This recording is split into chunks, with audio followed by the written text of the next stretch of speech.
Constitution and Articles 147(1) as read with Article 131 to C and D of the Constitution.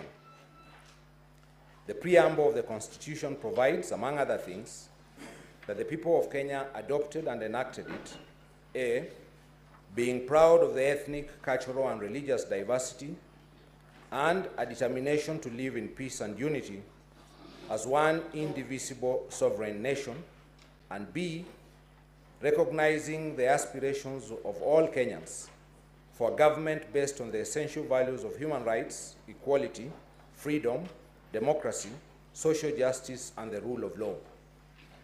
The preamble of the Constitution is supplemented by Article 10(2)(a), B, and C of the Constitution, which establishes the core national values and principles of governance that bind all state officers, including the Deputy President. These values and principles include patriotism, human dignity, national unity, equity, social justice, inclusiveness, non-discrimination, equality, human rights, protection of the marginalized, democracy, and good governance. Moreover, Articles 73(1)(a) and 2(b) of the Constitution establish responsibilities of leadership. They provide that the authority assigned to a state officer, such as the Deputy President, is a public trust to be exercised in a manner that is consistent with the purpose and objects of the Constitution, demonstrates respect for the people, brings honor to the nation and dignity to the office, and promotes public confidence in the integrity of the office. Also, Article 27(4) of the Constitution prohibits all forms of discrimination, including discrimination based on ethnic or social origin, conscience, belief, language, and birth. Further, Article 73(2)(b) of the Constitution provides that decision-making should be objective and impartial and should not be influenced by favoritism and improper motives. Furthermore, Article 75(1)(c) of the Constitution provides that a state officer should behave, whether in public and official life, in private life, or in association with other persons, in a manner that avoids demeaning the office he holds. Therefore, as a matter of constitutional compliance, the Deputy President of the Republic of Kenya, who is the principal assistant to the President of the Republic, is required, A, to promote the constitutional core values such as peace and unity of all Kenyans in the context of ethnic, cultural, and religious diversity, patriotism, national unity, rule of law, democracy, and participation of the people, equity, social justice, inclusiveness, equality, human rights, non-discrimination, and protection of the marginalized and good governance. B, to respect and uphold representation of Kenya's multi-ethnic and culturally diverse society through the promotion of equality and affording equal opportunities to all Kenyans in appointments to the public service and allocation of public resources. And C, to make, promote, and implement public policy decisions that do not discriminate against any Kenyan based on conscience, ethnic or social origin, language, or birth. However, on diverse dates throughout the last 2 years, His Excellency Rigathi Gachagua has persistently made utterances threatening to discriminate, exclude, and unlawfully deny sections of the people of Kenya and regions of the Republic of Kenya equal opportunities for public service appointments and allocation of public resources. Besides, the utterances are highly inflammatory and insightful and significantly undermine national unity and the peaceful coexistence of Kenya's diverse communities. To illustrate, A, sometime in 2023, at a public forum in Kajiado County within the Republic of Kenya, His Excellency Rigathi Gachagua made highly inflammatory and insightful public pronouncements to the effect that the government of Kenya is a company and that the allocation of government development projects and public sector jobs are based on shares determined by how the populace of the various ethnic communities voted in the 2022 general election. Specifically, he stated as follows, quote, "A government is like a company. There is shareholding. Kuna wale who have invested a lot of shares, kuna wale wameweka kidogo, kuna wale wamekataa, lakini wote ni wa Kenya. So ndio tukasema, kama wewe umeenda kupanda mahindi, ama wacha nipeane example ya ng'ombe, kwa sababu niko Kajiado. Wewe uko na ng'ombe yako ya maziwa, hiyo ng'ombe imezaliwa ikiwa njao, umeichunga vizuri, umepatia majani, umenunulia dairy meal, umepatia chumvi, umepeleka kwa malisho, umepatia maji, imezaa, imeanza kukamuliwa. Wewe unatakiwa kwanza ukue mtu ya kwanza kukamua hiyo ng'ombe na kunywa maziwa." End of quote. His Excellency Rigathi Gachagua emphasized the divisive and insightful narrative embodied in the above utterances as follows, quote, "Haiwezekani mtu ambaye alikuwa anakupigia kelele ukichunga hii ng'ombe na kusema hii ng'ombe ni ile ya kienyeji, hakuna haja ya kushughulika naye. Hii ng'ombe ni bure, haiwezi kutoa maziwa. Hii ng'ombe hata ikipona jicho moja, wachana nayo, unapoteza wakati. Saa ile ng'ombe imezaa, imetoa maziwa, amekuja na kikombe, amekuja na sufuria, anataka atolewe maziwa." Mimi nikasema hiyo haiwezekani. Nikasema yule mwenye hii ng'ombe na kuichunga na kuitunza, kwanza akamue maziwa, yeye na watoto wake wakunywe, ile itabaki aitie majirani. Hata yule alikuwa anapiga kelele akisema hii ng'ombe ni bure na haiwezekani, kama kunayo imebaki pia apewe, kama hakuna imebaki atembee. Si namna hiyo? End of quote. His Excellency Rigathi Gachagua made similar remarks at another public forum as follows, quote, "A government is like a company. I did not say it is a company. I said it is like a company. In every company, there are shares, preferential shares and ordinary shares. When there is an AGM, non-shareholders do not vote or attend the AGM. When there are dividends to be divided, they are divided according to the number of shares. That is the truth." End of quote. His Excellency Rigathi Gachagua continued the insightful and divisive utterances at yet another forum where he stated as follows, quote, "Si lazima tungeangalia nyinyi. Sisi lazima tungeangalia nyinyi. Hii serikali ni kampuni na ni ya shares. Si ndio? Ni ya shares. Kuna wenye kampuni, wale wako na shares mingi, wale wako na chache. Kuna wale hawana. Sasa nyinyi mliinvest kwa hii kampuni ya William Ruto na Rigathi Gachagua. Sasa lazima mvune. Yule ambaye alipanda atafanya nini? Si mlipanda? Si mliamka mapema?" End of quote. At another forum in Nandi County, His Excellency Rigathi Gachagua continued the same divisive and insightful narrative as follows, quote, "Raisa ako pale niko hapo. Raisa ako pale niko hapo. Huyu Felix ako hapo. Mimi mnanijua msimamo wangu, ya kwamba watoto wakiwa wengi, kuna wale kwanza ya kuangaliwa. Si mnajua? Sasa huyu Felix ako pale ndiye kuunganisha mawaya. Mambo yenu tumepanga. Mambo iko sawa. Chakula iko jikoni, karibu kuiva. watoto ni wengi, chakula ni kidogo, iko watoto ya nyumbani, iko wajirani, iko namna hiyo. Na nyinyi mtulie, chakula ikiiva, sisi ndio wenye kupakua. Na watoto tunawajua kwa sura na kwa msimamo, hatuwezi kuwa confused. Kuna mtu hajui watoto wake? Na wiki inakuja tutatangaza hatua kali ile tutachukua na ile maneno tumepanga. End of quote.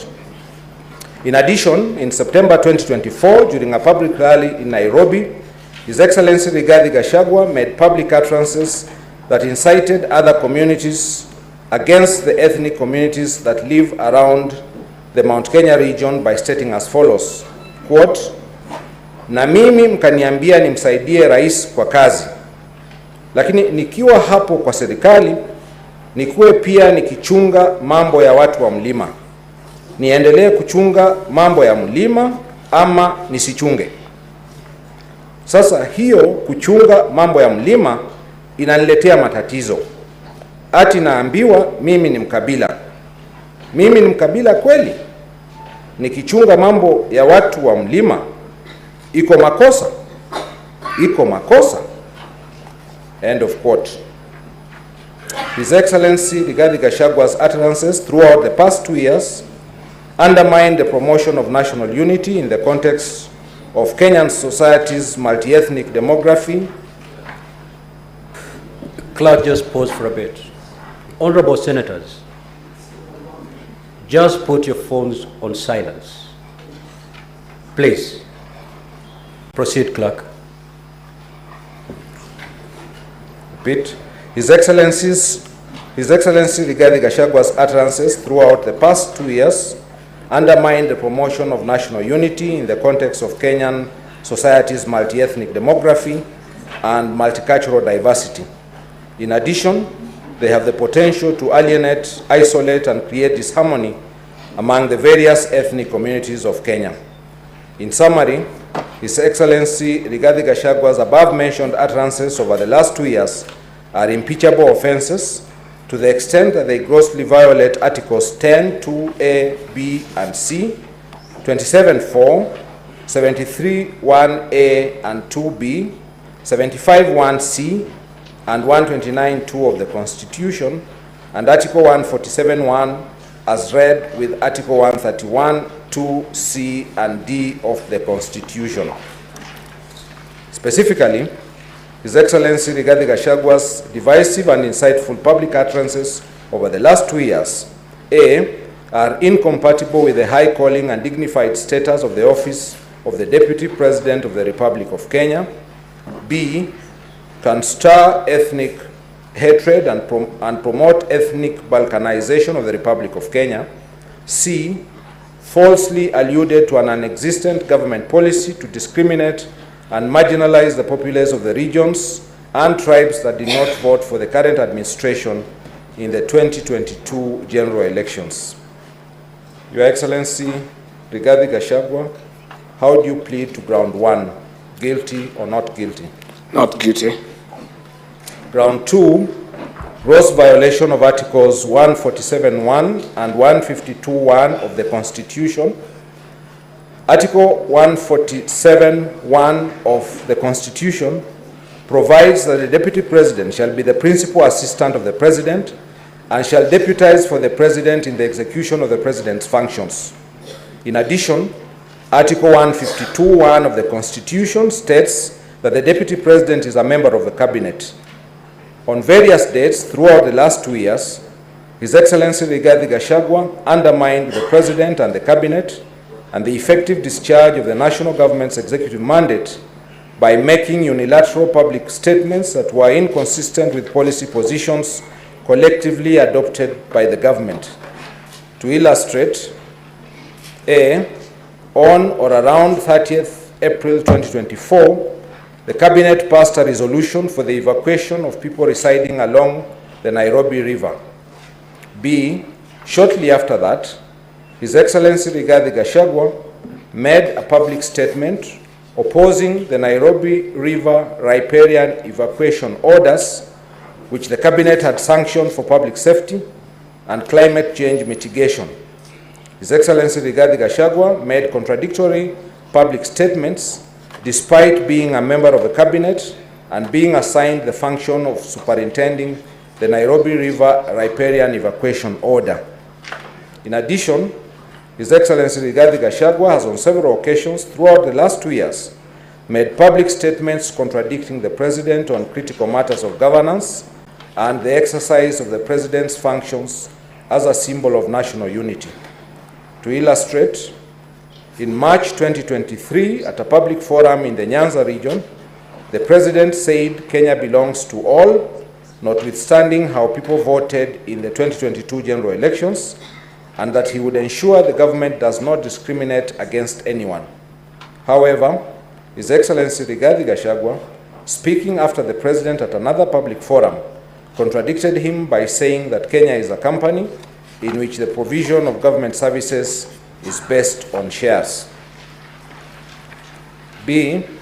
His Excellency Rigathi Gachagua has made numerous other utterances at public forums where he publicly restates the divisive narrative that Kenya is a company in which the rights of citizens are based on shares determined by how various ethnic communities voted in the 2022 general elections.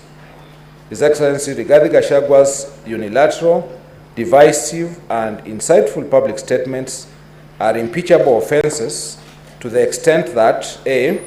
They undermine the effective discharge of the national government's executive mandate. B. They violate the doctrine of collective responsibility. C. They are equivalent to insubordination of the President, which is incompatible with his constitutional status as the principal assistant to the President of the Republic of Kenya. Your Excellency Rigathi Gachagua, how do you plead to ground 2, guilty or not guilty? Not guilty. Ground 3, gross violation of Articles 6(2), 10(2)(a), 174, 186(1), 189(1), and the 4th schedule to the Constitution, that is, undermining devolution. Article 10(2)(a) of the Constitution provides that devolution is a fundamental national value and principle of governance. In addition, Article 6(2) of the Constitution provides that governments at the county and national levels are distinct and interdependent and shall conduct their mutual relations based on consultation and cooperation. These provisions are supplemented by Article 189(1) of the Constitution, which provides that governments at each level shall perform and exercise their powers in a manner that respects the functional and institutional integrity of government at the other level. Under paragraph 7A of part 2 of the 4th schedule to the Constitution, county governments are responsible for trade development and markets as an exclusive function. Moreover, the Deputy President chairs the Intergovernmental Budget and Economic Council, an essential organ for consultation between the two levels of government. On or around 20th September 2024, His Excellency Rigathi Gachagua, recklessly, unmindful of the high calling and dignified status of the office of the Deputy President of the Republic, unlawfully interfered with the running of Nairobi City County Government by holding a public rally in which he incited citizens against lawful directives of the Nairobi City County Government on the planning and relocation of markets. Further, His Excellency Rigathi Gachagua publicly disparaged the leadership of the Nairobi City County Government and its decisions. Moreover, His Excellency Rigathi Gachagua has interfered with the proper discharge of county government's constitutional functions regarding alcohol control and regulation. His Excellency Rigathi Gachagua's insightful and demeaning public statements and conduct are impeachable offenses to the extent that A. They undermine devolution, B. They undercut the functional and institutional integrity of county governments, C. They unjustifiably vilify and ridicule the leadership of county governments, especially the Nairobi City County Government. Consequently, His Excellency Rigathi Gachagua has grossly violated Article 6(2) Clerk, just a minute. I realize what you're reading is fairly long. His Excellency the Deputy President, if you may will, you may sit, and when taking the plea, you may stand. No, Mr. Speaker, let me stand. You may proceed, Clerk. I repeat, consequently, His Excellency Rigathi Gachagua has grossly violated Articles 6.2, 10.2a, 174, 186.1 and 189.1 of the Constitution as read with the 4th schedule to the Constitution.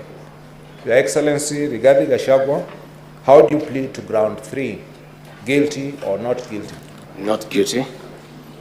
Ground 4, gross violation of Article 161 of the Constitution, that is undermining the institutional and decisional independence of judges.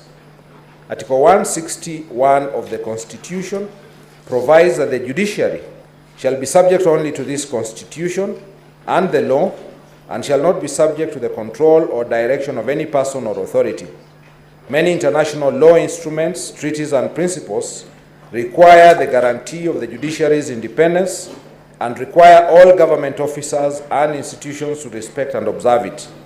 In 2023, His Excellency Rigathi Gachagua, recklessly, unmindful of the high calling and dignified status of the office of the Deputy President of the Republic of Kenya, and the need to respect, protect, and uphold the independence of the judiciary, made a scathing public attack against the Honorable Lady Justice Esther Maina, Judge of the High Court of Kenya, and falsely threatened to file a petition for the removal of the said judge in gross violation of Article 165 of the Constitution. The Honorable Judge had presided over a case in which His Excellency Rigathi Gachagua was a party and had, in the lawful performance of her judicial function, ordered His Excellency Rigathi Gachagua to forfeit to the state the sum of Kenya shillings 200 million, which she had found to be proceeds of corruption and money laundering. His Excellency Rigathi Gachagua's public attacks against the judge are impeachable offenses to the extent that they undermine the functional and decisional independence of judges. Your Excellency Rigathi Gachagua, how do you plead to ground 4, guilty or not guilty? Not guilty. Ground 5, gross violation of Articles 3.1 and 148.5a of the Constitution, that is breach of the oaths of office and allegiance. His Excellency Rigathi Gachagua's actions and utterances outlined in grounds 1, 2, 3, and 4 constitute a gross violation of Article 3.1 of the Constitution, which requires every person to respect, uphold, and defend the Constitution. Further, the actions and utterances of His Excellency Rigathi Gachagua grossly violate Article 148.5a of the Constitution, which prescribes the oath of allegiance of the office of the Deputy President that obligates the Deputy President to obey, preserve, protect, and defend the Constitution and all other laws. Your Excellency Rigathi Gachagua, how do you plead to ground 5, guilty or not guilty? Not guilty. Part B, serious reasons to believe that the Deputy President has committed a crime under national law pursuant to Article 151b(2) of the Constitution. Ground 6,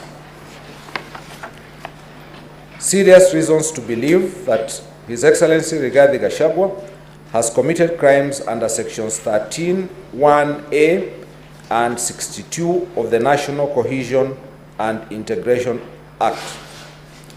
Section 13 of the National Cohesion and Integration Act provides that it is an offense for any person to use threatening, abusive, or insulting words or behavior where the person intends to stir up feelings of ethnic contempt, hatred, hostility, violence, or discrimination. The section also makes it an offense to use such words or engage in such behavior when, having regard to all the circumstances, ethnic hatred is likely to be stirred up. Besides, Section 62 of the National Cohesion and Integration Act states that a person commits an offense when the person makes statements that are intended or are likely to stir up feelings of ethnic contempt, hatred, hostility, violence, or discrimination. His Excellency Rigathi Gachagua's persistent, inflammatory, reckless, insightful public utterances over the last 2 years, the details of which are set out in grounds 1, 2, 3, and 4, establish serious reasons to believe that he has committed crimes under Section 13(1) and 62 of the National Cohesion and Integration Act. Your Excellency Rigathi Gachagua, how do you plead to ground 6, guilty or not guilty? Not guilty. Ground 7, serious reasons to believe that His Excellency Rigathi Gachagua has committed crimes under Sections 45(1), 46, 47A, 3, and 48(1) of the Anti-Corruption and Economic Crimes Act, and Sections 2, 3, 4, and 7 of the Proceeds of Crime and Anti-Money Laundering Act. For the past 2 years, His Excellency Rigathi Gachagua has inexplicably amassed a humongous property portfolio estimated at Kenya shillings 5.2 billion, primarily from proceeds of corruption and money laundering. The value of the property and wealth that His Excellency Rigathi Gachagua has acquired over the last 2 years is incompatible with his non-legitimate income, that is Kenya shillings 12 million per annum or thereabouts. His Excellency Rigathi Gachagua has acquired the above-mentioned property and wealth using his 2 sons, Kevin Rigathi Gachagua, that is Kevin Gachagua, and Keith Ikinu Rigathi, that is Keith Ikinu, and other close family members and associates as proxies. His Excellency Rigathi Gachagua and his proxies, especially the 2 sons, have used the following companies to massively launder money, conceal proceeds of crime, corruption, and benefit from influence peddling. Number 1, Spiritway Limited, PVT-Y2ULDMKY, date of incorporation 14th of September 2023, shareholders Dorcas Wanjiko Rigathi, who is director, stroke shareholder, stroke beneficial owner with 100 shares. 2, Fortis Viz Group Limited, PVT-MKUMAKEE, date of incorporation 14th of February 2023, shareholders Kevin Rigathi Gachagua with 50 shares and Keith Ikinu Rigathi 50 shares. 3, Grand Bypass Apartments Limited, PVT-5JUZEKL8, date of incorporation 11th of January 2024, shareholders Rigathi Gachagua, director, John Mwai Madenge of 7676931 as director, Peter Njoroge Regeru, number 4686103, director, Vipingo Beach Resort Limited, number C159289, shareholder with 1 share. 4, Kuruwitu Properties Limited, PVT-EYUBKG83, date of incorporation 26th of April 2023, shareholders Vipingo Beach Resort Limited, number C159289, as shareholder with 1,000 shares, and John Mwai Madenge. Number 5, the Anansi Collective, BN-JRCG76AG, date of incorporation 29th of March 2021, shareholders Keith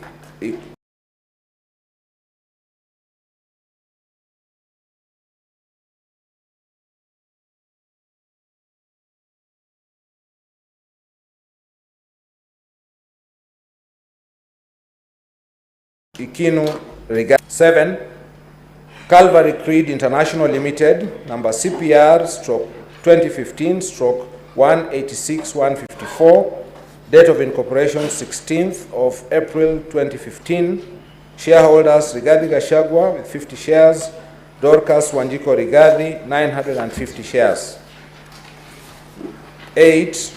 Cosmia Venture Limited, number PVT-Q7ULE6Z, date of incorporation 26th of February 2018.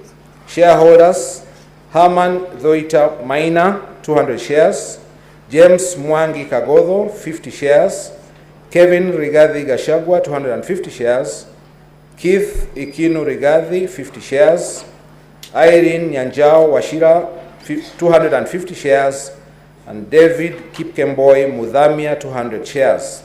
Number 9, Cristo Kenya Limited, number CPR/2009/4898, date of incorporation 12th of June 2009. Shareholders Kevin Rigathi Gachagua 200 shares, Keith Ikinu Rigathi 200 shares. 10. Delta Merchants Limited, number CPR/2009/4874, date of incorporation 9th of June 2009. Shareholders Rigathi Gachagua 200 shares, Dorcas Wanjiko Rigathi 200 shares. 11. Vipingo Beach Resort Limited, number C159289, date of incorporation 5th of August 2008. Shareholders Kevin Rigathi Gachagua as director, Keith Ikinu Rigathi, director. Estate of the deceased James Nderito Gachagua, shareholder with 10,000 shares. 12. Rigathi Gachagua Foundation, number CLG-XXFXRG, date of incorporation 11th of November 2022. Shareholders Rigathi Gachagua. 13. Dorcas Rigathi Foundation, number CLG-G9FV2G, date of incorporation 19th of October 2022. Shareholders Kevin Rigathi Gachagua, Keith Ikinu Rigathi, Dorcas Wanjiko Rigathi, Nancy Wamboi Kang'ethe. 14. Heartland Supplies Limited, number CPR/2009/4881, date of incorporation 11th of June 2009. Shareholders Rigathi Gachagua, director as director, stock shareholder with 200 shares. Dorcas Wanjiko Rigathi as director and shareholder with 200 shares. 15. Karandi Farm Limited, number C94303, date of incorporation 25th of June 2001. Shareholders Rigathi Gachagua as director, shareholder with 700 shares. Dorcas Wanjiko Rigathi as director and shareholder with 100 shares. 16. Morani Manufacturers Limited, number PVT-8LU7Q8GD, date of incorporation 13th of October 2021. Shareholders Dorcas Wanjiko Rigathi as director and shareholder, 200 shares. Keith Ikinu Rigathi, director and shareholder, 200 shares. Joshua Karianjahi Waiganjo, director, shareholder, 600 shares. And Grace Washuka Mwangi, beneficial owner. 17. Mothers of the Land Limited, number CLG-55FD3B, date of incorporation 1st of December 2021. Shareholders Louisa Njeri Wanjiro, director stroke member. Caroline Jepkemboi Waiyaki, director stroke member. Lucy Njogoine Mutegi, director stroke member. Dorcas Wanjiko Rigathi, director stroke member. 18. Pioneer Medical Kenya Limited, number CPR/2009/4910, date of incorporation 9th of June 2009. Shareholders Rigathi Gachagua as director stroke shareholder, 200 shares. Dorcas Wanjiko Rigathi, director and shareholder, 200 shares. 19. Rider Furniture Mart Limited. Number C 141,876, date of incorporation 18th of July 2007. Shareholders Rigathi Gachagua as director and shareholder, 500 shares. Dorcas Wanjiko Rigathi as director and shareholder, 500 shares. 20. Royal Crimson Ventures Limited, number PVT-LRU2QZL, date of incorporation 26th of February 2018. Shareholders Kevin Rigathi Gachagua as director and shareholder with 400 shares. Keith Ikinu Rigathi as director and shareholder, 400 shares. And Peter Kangagi Githaiga as director and shareholder, 200 shares. 21. Technical Supplies and Services Limited, Kenya Limited, date of incorporation 6th of June 2009. Shareholders Rigathi Gachagua as director, shareholder with 400 shares.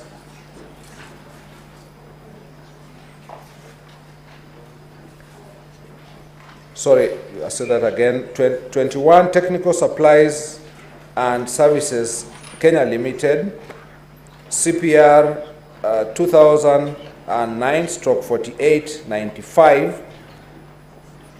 Date of incorporation is 6th of June 2009. Shareholders are Rigathi Gachagua, director, shareholder with 400 shares, and Francis Moshiri Wanguo, director. And 22. Wamunyoro Investments Limited, number C93670, date of incorporation 23rd of April 2001. Shareholders Kevin Rigathi Gachagua as director, shareholder with 1 share, and Keith Ikinu Rigathi, director, shareholder with 1 share. To illustrate, in November 2023, Crystal Kenya Limited, number 9 in the above table, a proxy company of His Excellency Rigathi Gachagua, purchased Outspan Hotel, situated at Nyeri Municipality Block /1/1669 from Aberdare Safari Hotels for Kenya shillings 535 million. The directors of Crystal Kenya Limited are the sons of His Excellency Rigathi Gachagua, namely Kevin Gachagua and Keith Ikinu. Sometime in August 2024, His Excellency Rigathi Gachagua publicly admitted that his family had acquired this property. B. In November 2023, Kevin Gachagua and Keith Ikinu, the proxies of His Excellency Rigathi Gachagua, acquired Treetops Lodge, a high-end hotel situated in Nyeri County. Sometime in August 2024, His Excellency Rigathi Gachagua publicly admitted that his family had acquired this property. C. His Excellency Rigathi Gachagua and his proxies also acquired Olive Gardens Hotel and Queensgate Serviced Apartments in Nairobi. D. His Excellency Rigathi Gachagua acquired Vipingo Beach Resort in Kilifi County. E. His Excellency Rigathi Gachagua acquired a parcel of land known as Rogoro/Kiamariga/1223 in Madera East constituency, where he constructed a helicopter landing facility. F. His Excellency Rigathi Gachagua acquired approximately 40 acres of land in Kakuret in Kamburaine in Nyeri County. G. His Excellency Rigathi Gachagua acquired 80 acres of land in Meru County. H. His Excellency Rigathi Gachagua acquired a dairy farm in Nyandarua County.